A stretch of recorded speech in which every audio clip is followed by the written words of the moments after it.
Today, we're diving into one of the most haunting and, honestly, pivotal campaigns of the First World War, Gallipoli. It was this incredibly bold plan, born from sheer desperation, that ended up becoming a 9-month-long nightmare. So, picture this. It's 1915. The Great War has completely ground to a halt. On the Western Front, any hope of a quick victory is just gone. Both sides are dug into this massive, unmoving line of trenches, where trying to advance even a few feet means a catastrophic loss of life. You can just imagine the Allied command, totally desperate for a way, any way, to break this bloody deadlock. And that desperation, it led them to start looking at the map, just searching for a weak point, a kind of back door into the heart of the Central Powers. And that's when their eyes settled on this narrow strait of water, so far from the mud of France. Could this really be the key? Right, so this brings us to the core strategic problem. When you're in a war that is literally stuck in the mud, how do you win? Well, you start looking for a back door. Now, what's really interesting is that back in Britain, there was this huge debate going on. On one side, you had the Westerners. They argued, look, let's just throw everything we have at the main enemy, Germany, right there on the Western Front. But on the other side, you had the Easterners, and they had a totally different idea. They said, wait a minute, why don't we use our powerful navy to hit the enemy on their weaker edges, find a soft spot and score a cheap, easy victory? And that easy target they had in mind, it was the Ottoman Empire. Now, at the time, it was often called the sick man of Europe because it had been in decline for about a century and had suffered some recent military defeats. So, the Allies thought the Ottomans would be a total pushover. They believed knocking them out of the war would be a quick, decisive blow. And so, from that thinking, a truly bold and incredibly ambitious plan was born. It was championed by the First Lord of the Admiralty, a guy you've probably heard of named Winston Churchill. This was a massive, high-stakes gamble that was designed to completely change the course of the entire war. The whole plan, everything, hinged on this one waterway, the Dardanelles. It's this narrow, twisting channel. But if you could control it, you controlled everything. You could literally sail your fleet right up to the Ottoman capital, Constantinople, and force them to surrender. And, just as important, you could open up a sea route to your struggling ally, Russia. It was the absolute key. So the plan they came up with seemed, at least on paper, pretty much foolproof. It was a simple 4-step deal. Step 1, use the Navy to blast through the strait. Step 2, capture the capital. Step 3, open up those supply lines to Russia. And Step 4, knock a major enemy completely out of the war. It looked brilliant, like the perfect way to break the stalemate. Okay, so let's take a look at who was involved here. On the Allied side, you had the big players, Britain and France. But you also had a huge number of troops from all across the British Empire.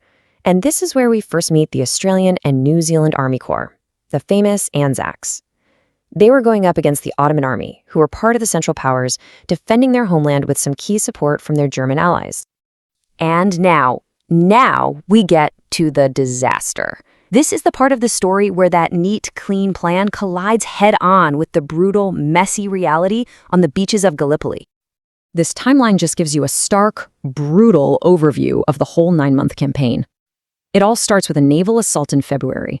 Then it escalates to a full-blown land invasion in April. There's a final, desperate push in August, and it all ends with this quiet, humiliating withdrawal in December. A complete failure from start to finish. The plan's very first step failed almost right away. The Allied fleet sailed into the strait and they just got hammered.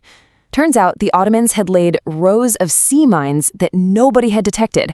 And even worse, they had mobile artillery hidden in the hills that would fire on the ships and then just move.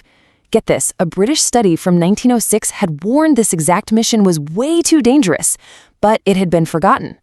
3 battleships were sunk. The whole naval-only plan was, dead in the water. Okay, so Plan B, a land invasion.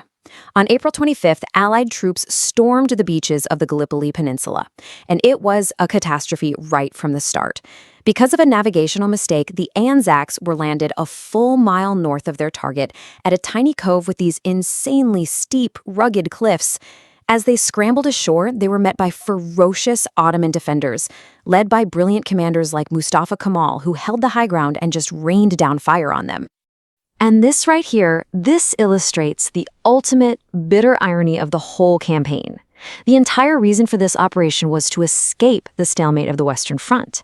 And instead, within days, the Allies were bogged down on the beaches, digging their own trenches, and creating a perfect carbon copy of the very horror they were trying so desperately to avoid. And the conditions? My God, they were apocalyptic. The soldiers had to endure these scorching hot summers that gave way to freezing winters, where flash floods could actually drown men in their trenches. The heat brought swarms of flies, breeding on unburied bodies and spreading horrible diseases like dysentery. Food and water were always running out. And all of this was under the constant, nerve-shredding threat of sudden death. The human cost was just staggering. Over those 9 months of fighting, the campaign caused roughly 500,000 casualties, killed and wounded.